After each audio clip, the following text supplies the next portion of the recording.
Hello friends, I am Shyam Mohan, को founder विद्या मंदिर classes. तो यूजुअली हम लोग यूट्यूब पर मैं नहीं पढ़ाता हूँ, पढ़ाता नहीं हूँ, कहना चाहिए कि अलाउड नहीं है पढ़ाना यूट्यूब पर, क्योंकि स्टूडेंट्स लोग अलाउ नहीं करते हैं। स्टूडेंट्स कहते हैं कि भैया आप भी अगर यूट्यूब पर पढ़ाओगे तो फिर हमारे पास क्या स्पेशल रह जाएगा। तो लेकिन अभी क्या है कि अभी पेपर हुआ है JEE 2020 का, परसों 27 को। तो उस पेपर में कुछ अच्छा पेपर आया, डिफ़िकल्ट पेपर आया इस बार। और उस पेपर में कुछ क्वेश्चन ऐसे हैं जो लोगों को बड़े कंफ्यूजिंग लग रहे हैं, और एक क्वेश्चन तो ऐसा है जिसका सोल्यूशन अभी भी यूट्यूब पर या इंटरनेट पर कहीं ठीक से आया नहीं है। तो हमने विद्या मंदिर में वैसे यूजुअली मैं तो पेपर सॉल्व करता भी नहीं हूँ, क्योंकि हम लोग तो 35 ईयर्स से पढ़ा रहे हैं, तो कब से सॉल्व कर रहे हैं पेपर। अब तो हमारी टीम है जो पेपर सॉल्व करती है, लेकिन मुझे ये क्वेश्चन भेजा गया कि इसका कोई सोल्यूशन अभी ठीक मिल नहीं रहा है। तो उसका सोल्यूशन मैं अभी आपको एक्सप्लेन करूंगा। ये इसलिए भी कर रहा हूँ कि बहुत सारे स्टूडेंट्स ने भी मुझे मैसेजेस भेजे हैं कि इसका सोल्यूशन आप एक्सप्लेन करो, क्योंकि ये या तो कुछ लोग इसमें कह रहे हैं यूट्यूब पर, इंटरनेट पर, कि ये क्वेश्चन ही गलत है और इसके बोनस मार्क्स IIT वाले देंगे, या कुछ लोग ये कह रहे हैं कि इस क्वेश्चन में कुछ अप्रॉक्सीमेशन का मतलब कुछ इसका मतलब कुछ और निकल रहा है। तो कोई सेटिस्फैक्ट्री सोल्यूशन नहीं मिल रहा है। जो एक दो सोल्यूशन आए भी हैं वो स्टूडेंट्स को बिल्कुल सेटिस्फैक्ट्री नहीं लग रहे हैं, क्योंकि उसमें ना कुछ लॉजिक नहीं पता चल रहा है। ठीक है, कुछ करके आंसर कुछ आ जाता है, लेकिन उसका लॉजिक समझ में नहीं आ रहा है। तो हम एक ऐसा सोल्यूशन कर रहे हैं डिस्कस, जो आई कैन गारंटी कि हर एक आदमी को बड़ा लॉजिकल लगेगा, सेंसिबल लगेगा, और फिजिक्स के हिसाब से एक बहुत ही रैशनल वे में हर चीज़ समझ में आएगी कि क्या कर रहे हैं, हमें पता होना चाहिए क्या कर रहे हैं, सिर्फ ये नहीं कि करने के लिए कर रहे हैं। तो ये क्वेश्चन है, आप लोगों ने सबने देखा भी होगा, जो लोगों ने पेपर दिया हो ही नहीं सकता किसी को याद ना हो, क्योंकि बड़ा अलग सा क्वेश्चन था। देखने में सिचुएशन बड़ी सिंपल लग रही थी। तो ये है क्वेश्चन नंबर 13 मेरे पास जो पेपर आया था उसमें है, लेकिन हर एक पेपर में अलग नंबर होते हैं। तो ये आप लोग देख लेना, मैंने पूरा क्वेश्चन यहाँ से लिख दिया है। तो क्वेश्चन क्या है उससे शुरू करते हैं कि there is an spherical air bubble, air bubble नहीं लिखा हुआ है लेकिन ऑब्वियस है, spherical air bubble inside water and it has a radius R। तो जैसे ही क्वेश्चन आता है तो हमें क्या करना चाहिए, इसको बना लेना चाहिए कि ये स्फेरिकल एयर बबल है और इसका रेडियस R है, और प्रेशर इसके अंदर और बाहर P0 है, वाटर में इमर्ज्ड है ये। तो बाहर का प्रेशर, अंदर का प्रेशर, ये इक्विलिब्रियम कंडीशन है, दोनों प्रेशर P0 है। ठीक है, तो अभी क्या होता है कि ये bubble gets compressed radially in an adiabatic manner. तो ये बड़ा इंपॉर्टेंट इन्फॉर्मेशन है जिसको हम यूज़ करेंगे सोल्यूशन में, so that its radius becomes R-A। एक और इम्पॉर्टेंट आइडिया है कि ये अज्यूम करना है कि रेडियस में जो डिक्रीज़ है वो बहुत कम है। तो ये हमारा अप्रॉक्सीमेट कैलकुलेशन की अप्रॉक्सीमेशन करेंगे तब काम आएगा। And the magnitude of work done in the process is to be calculated. तो वो इस फॉर्म में आएगा, फिर यहाँ पर ये नंबर बताना है x क्या होगा, और ये गामा की वैल्यू गिवन है गैस के लिए। तो क्वेश्चन तो समझ में आ ही गया होगा सबको कि इसका कंप्रेशन हो रहा है। तो अगर इसका कंप्रेशन हो रहा है तो यहाँ पर कौन सी फोर्सेस हैं जो वर्क करेंगी। तो एक तो जो लिक्विड की फोर्सेस है, ये फोर्स ड्यू टू लिक्विड है, जो लिक्विड लगा रहा है फोर्स, वो रेडियली, लिक्विड का जो थ्रस्ट है वो धक्का देता है, पुश करता है, सबको मालूम है। तो वो रेडियली इनवर्ड फोर्स लगा रहा होगा लिक्विड, और डिस्प्लेसमेंट हो रहा है रेडियली इनवर्ड। तो अगर हम नया सरफेस बना दें इसका कंप्रेस होने के बाद, तो हम देखेंगे कि जो भी रेडियल फोर्सेस हैं, जैसे यहाँ पर एक कोई फोर्स लगी और यहाँ एक छोटा सा एरिया एलिमेंट है, तो डिस्प्लेसमेंट देखो क्या हुआ A, यहाँ पर भी डिस्प्लेसमेंट क्या हुआ A, यहाँ भी डिस्प्लेसमेंट क्या हुआ A। तो वर्क डन की जब बात आएगी तो यहाँ पर हम देखेंगे कि एक तो लिक्विड की फोर्स वर्क करेगी, और दूसरा जो फोर्स वर्क करेगी वो गैस की फोर्स वर्क करेगी। इसके अंदर जो गैस है, एयर है, जो भी गैस है, उसका गामा गिवन है हमें। तो गैस का जो फोर्स होगा वो कैसे लगेगा, वो देखो हम ब्लैक पेन से बना रहे हैं डबल एरो से, ताकि दोनों फोर्स अलग से दिखाई दें। तो ये गैस का जो फोर्स है, गैस प्रेशर का फोर्स, वो लगेगा रेडियली आउटवर्ड, गैस के मॉलिक्यूल्स बाहर की तरफ पुश करेंगे। तो इसका वर्क डन सब समझ सकते हैं कि नेगेटिव होगा, और जैसे जैसे गैस कंप्रेस होती जाएगी प्रेशर वेरी भी करेगा। तो इसलिए इस वर्क डन को हमें इंटीग्रेशन से निकालना पड़ेगा, या फिर हमारा एडियाबैटिक प्रोसेस है तो हम एडियाबैटिक प्रोसेस के वर्क डन का फार्मूला हमारे पास है, उसको यूज़ कर लेंगे। तो दो वर्क डन की बात होगी। मेन कॉन्सेप्ट ये सब जो सबसे पहले इसका, कि इसमें जो work done in the process है उसको मैं नेट वर्क डन बोल रहा हूँ, जो हमें निकालना है। तो उसमें एक वर्क डन होगा वर्क डन बाय गैस, और एक होगा वर्क डन बाय लिक्विड। और जब कोई वर्क डन बाय समथिंग होता है तो हमेशा ये देखना चाहिए कि work done by a force होता है। तो ये बहुत क्लियर कर लो कि ये work done by gas force है, गैस के प्रेशर की फोर्स का वर्क डन है, और ये दूसरा क्या है, ये work done by force of liquid pressure है। तो लिक्विड प्रेशर की फोर्स को हम इसमें कांस्टेंट मान लेंगे। ये बड़ा सेंसिबल लग रहा है क्योंकि लिक्विड प्रेशर तो बहुत बड़ा लिक्विड है, तो गैस के कंप्रेस होने से उसका प्रेशर चेंज नहीं होगा। तो work done by liquid pressure, तो ये तो बड़ा इजीली निकल जाएगा। Work done by liquid pressure के फोर्स को अगर हम पी नॉट इंटू एरिया ले लें और उसको डिस्प्लेसमेंट से मल्टीप्लाई कर दें, तो ये वर्क डन तो पॉजिटिव आके हमारे पास एकदम खड़ा हो गया है। इसको तो निकाल के पहले ही रख लेते हैं और ये पॉजिटिव वर्क डन होगा।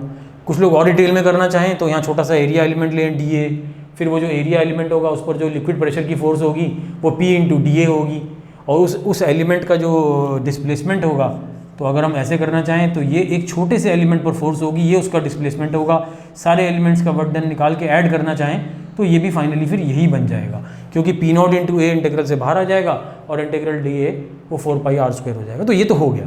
अब सारी जो बात है क्वेश्चन में कैलकुलेशन की वो इस क्वांटिटी की है, और देखा जाए तो क्वेश्चन बहुत आसान है क्योंकि work done by gas in adiabatic process का फार्मूला है और हम ये करते ही रहते हैं। तो वो हम फार्मूले से निकालेंगे और दोनों का अलजेब्रिक सम कर देंगे तो हमारा आंसर आ जाएगा। The physics is just up to this point here in this question.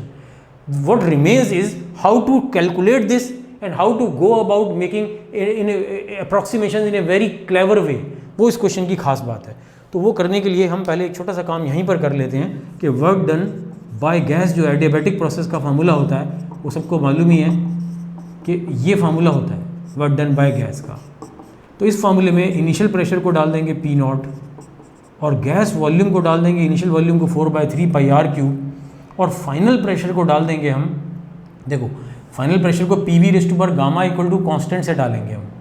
तो PV raise to power gamma equal to constant से अगर डालोगे तो फाइनल प्रेशर ये बनेगा, और फाइनल वॉल्यूम को भी डालेंगे तो फाइनल वॉल्यूम क्या बनेगा हमारा, फाइनल वॉल्यूम बनेगा r-a²। तो मैं तो चाहूँगा कि पेपर पेन पर अपने आप ही सब लोग इसकी कैलकुलेशन करें, ठीक है। तो ये अब हम नेक्स्ट स्टेप में क्या करेंगे, V नॉट और V की वैल्यूज़ डाल देंगे। V नॉट होगा 4/3πr³ original volume, final volume होगा 4/3πr-a³। तो 4/3π इस रेशो में हो जाएगा कैंसिल। तो नेक्स्ट स्टेप में अब मैं क्या कर रहा हूँ, नेक्स्ट स्टेप में अब P nought into 4/3πr³ upon गामा-1 इसको मैं बाहर ले रहा हूँ और यहाँ हो जाएगा 1 माइनस, देखो ये P नॉट बाहर चला गया, ये 4/3π ये बाहर चला गया, एक r³ बाहर लिया एक्स्ट्रा, तो एक r³ यहाँ डिनोमिनेटर में लगाना पड़ेगा। तो ये r-a/r का होल क्यूब हो जाएगा, और ये V नॉट अपॉन V करेंगे, अगर V नॉट अपॉन V करेंगे तो ये r/r-a का क्यूब आएगा और रेज़ टू पावर गामा होगा उसमें, तो ये बनेगा 3 गामा और ये आएगा r-a/r रेज़ टू पावर 3। ये आप आराम से, मैं तो चाहूँगा अगर चाहो तो वीडियो को हल्का सा पॉज कर लो 1 सेकंड के लिए और पॉज करके ये कैलकुलेशन अपने आप देखो। पेपर पेन पर तो क्या मतलब ओरली दिखाई दे रहा है, फिर से बता दो कि जब हम r³ कॉमन लेंगे तो यहाँ डिनोमिनेटर में r³ आएगा, तो r-a/r का होल क्यूब, वो तो ये रेशो हो गई। V नॉट अपॉन V में 4/3π हम कैंसिल कर देंगे, तो V नॉट में आएगा r³, V में आएगा r-a का क्यूब, तो ये r/r-a, ऊपर गामा पावर थी वो क्यूब मिला के 3 गामा हो जाएगी। तो इसको ज़रा सिंप्लीफाई करो, क्या बनेगा ये, तो ये r-a/r अगर इसको कर दें तो ये -3 गामा प्लस 3 बन जाएगा। क्या बन जाएगा ये, -3 गामा प्लस 3। तो यहाँ हम गामा की वैल्यू डालेंगे अब 41/30। तो मैं अब यहाँ से थोड़ा सा बोर्ड को क्लीन करके अपने लिए स्पेस बना रहा हूँ इसको मैं, और आगे की कैलकुलेशन यहाँ स्पेस में मैं आपको दिखाता हूँ। और ये देखो, मैं हमेशा कहता भी हूँ कि कैलकुलेशन सबको अपनी करनी चाहिए, कैलकुलेशन किसी और की देखनी नहीं चाहिए, कैलकुलेशन अपनी करनी चाहिए। देख लेना चाहिए कि भाई तुम ये कर रहे हो, उसके बाद तुम क्या कैलकुलेट करोगे हमें समझ गए, हमें अपने आप करने दो।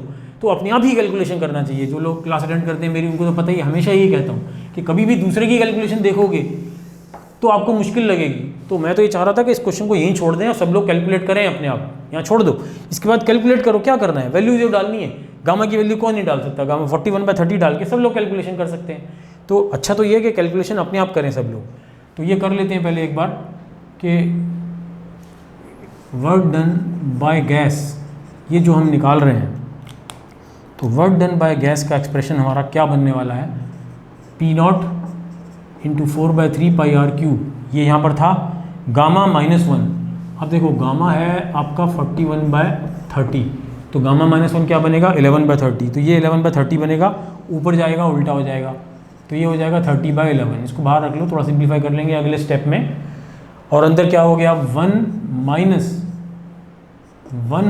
a अपॉन r, इसकी पावर में क्या हो गया बताओ, 1 minus a upon r raise to power +3 यहाँ से और -3 गामा यहाँ से आएगा, तो -3 गामा जो बनेगा वो -41/10 बनेगा।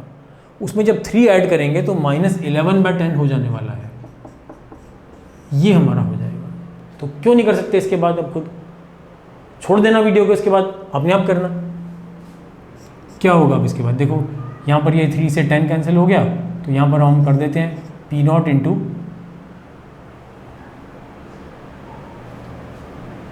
41/30 -1, तो ये हुआ 11/10, 11/30, 30/11 हुआ, ठीक है।